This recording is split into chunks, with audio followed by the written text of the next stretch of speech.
Hey there, Wastelanders, and welcome back to War Games News Radio. In this video, we're going to be taking a look at all of the new Brotherhood of Steel units just released in the Capital Wasteland wave for Fallout Wasteland Warfare, and even more exciting, their brand new faction rule. The Capital Wasteland wave is out now, and it brings a much-needed overhaul to the Brotherhood of Steel faction ability, as well as some new units based on Fallout 3. So let's review this new Brotherhood ability and run down all of the new units and their strengths and weaknesses. Now, I'm not going to be going over every single unit and piece of power armor previously released for the BOS, but you can find my review of all of those units coming up right about there. Spoiler alert, the T-45, it's the best suit, but we already knew that. Now, longtime players will already know that the BOS faction ability wasn't really an ability at all. In fact, it was more of a restriction that stopped you from taking any non-unique super mutants on your force lists. Thematic, yes, but it didn't provide any sort of buff or benefit that made you really want to play the Brotherhood. And compared to other factions like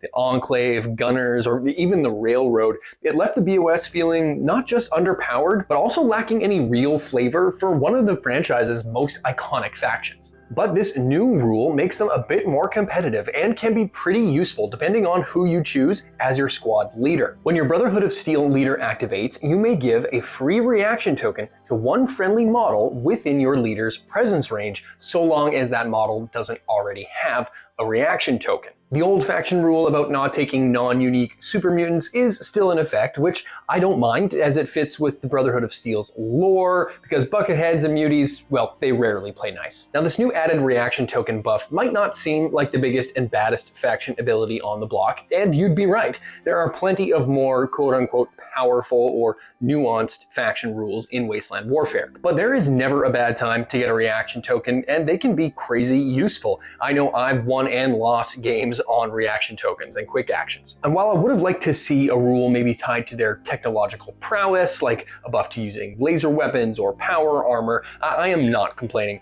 with this addition. It sort of mimics your leader dishing out some orders to your units, or maybe it's just their presence alone on the battlefield that's making your troops fight just a little bit harder. As mentioned, this rule can work a little bit better with some leaders than others, which brings us to the new units in this wave, starting off with the big boss man himself, Elder LYONS. LYONS is the leader of the Brotherhood in Fallout 3, and he isn't big on combat, but makes the most of this new faction rule. He only hits on a perception of 3 with pistols and rifles, but he gets a bit of a boost to his melee and big guns with a strength of 4, and better yet still with thrown weapons on an agility of 5. He does make up for these lower than average Brotherhood combat stats with a decent intelligence of 6 for searching and hacking, but he doesn't have any ability for lockpicking. LYONS is decently tough with 6 hit points and 3 physical and 2 energy armor, and he can make move and charge quick actions. But it's his special ability that makes him an excellent choice for a leader in this faction. During LYONS activation, he can give up to 2 friendly Brotherhood of Steel models within his blue presence range 1 reaction token, as long as that model doesn't already have a reaction token. So you can see how this rule stacks with the new faction ability, meaning LYONS can dish out 3 reaction tokens on his turn, 1 at the start of his activation for the faction rule, and then another 2 tokens at any time during his activation for his inspiring rule. So while he's not the best in a fight and there are better options for running objectives, at just 67 caps as of the filming of this video, he is an affordable command choice that can dish out a ton of reactions, which, like I said, is never a bad thing. Next up, we're keeping it in the family with the Elder's daughter, Sarah LYONS. Sentinel Sarah is one of the Brotherhood's most renowned soldiers and leader of the elite LYONS Pride combat squad. Sarah is basically a jacked up paladin unit card with a couple tweaks, and she is a ton of fun to play on the tabletop. Her combat stats are great, hitting on a perception of 7 with pistols and rifle, and on a strength of 6 with melee and big guns. And because she gets a set of T-45 power armor equipped for free, her strength gets bumped up to an 8, giving her an extra black die when making melee attacks and significantly increasing her chance to hit. She's also one tough customer with 6 hit points and 2 physical, 2 energy, and 1 radiation resistance, and her T-45 adds 3 more hit points, bringing her up to 9, and changes her armor so she gets those ever useful strong armor bonuses and makes her damn near immune to radiation. Her other stats are only so-so, searching on an agility of 5, hacking on an intelligence of 3, and lockpicking on a luck of just 2. But she does have some fun special rules that add to her flavor. She can perform a battle cry with a pushback of orange, and she has the Defender ability, which allows Sarah to make a quick action move directly towards any friendly unit that takes damage while inside her blue presence range. This is a handy ability as it lets you reposition Sarah when nearby friendlies get hurt, but remember that you must move directly towards the unit that's in trouble. Sarah also has an insane charge move of 8 inches with a range of green, giving her the ability to close the distance with the enemy in a hurry. She can make quick attacks using action points, and she gets the LYONS insignia upgrade to her power armor for free, which adds a +1 to her charisma, giving her a better chance to succeed on any battlecry tests. Coming in at 140 caps, Sarah is not cheap, but that cost does include her power armor and the LYONS insignia, so it's hard to complain. But when you add on some high-tech weapons like a plasma or laser rifle, Sarah is going to be running you closer to 200 caps. Staying with the combat focus units, let's take a look at Star Paladin Cross. Just like Sarah, Cross gets a set of T45 power armor baked into her caps cost of 119, and she also gets the Star Paladin insignia for free, which adds an additional green accuracy die when making battlecry tests. So despite being, in my opinion, the hands down all-time #1 with a bullet worst rule in Fallout Wasteland Warfare,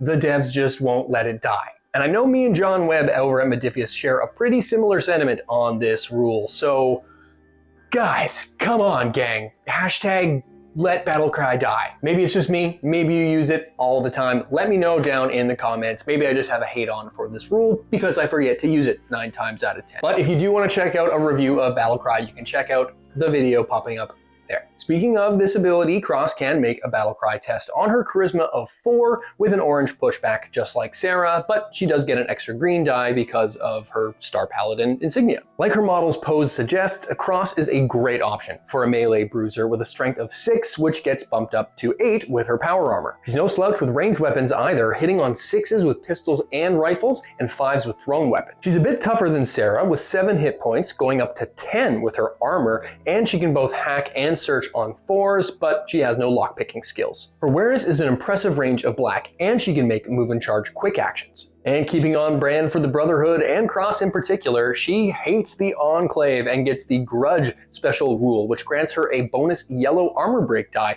when attacking any model wearing Enclave power armor. Next up are actually 2 old units that have just been renamed, the Initiate and the Initiate Blade. These are your rank and file Brotherhood recruits, and I have to say, I love this move. Sure, they're just units from Wave 1 with a new name, but now they have the right name, and that makes my inner Fallout nerd so happy. I've already gone over these units in detail in my last breakdown, so go check that out if you want the 411 on these dudes. But the gist of it is they're a cheaper alternative to a knight at just 40 caps. And you pop one of the blades into a set of T45 and you've got a hard-hitting melee tank for less than 100 caps, depending on your weapon choice. And last up for the combat heavy units in this wave is the RECON Knight, which has a focus on stealth and speed. Stat-wise, this unit is identical to the Initiate, but the RECON Knight has a longer move range of red, and they also have the sneak special rule, which means that any of their movements or attacks won't trigger any enemy model's reactions beyond 1 awareness range. And at just 63 caps, they're only slightly more expensive than the standard Initiates with a sneaky little flavor added in. Moving on, we have a support unit that can actually do triple duty in 3 different factions,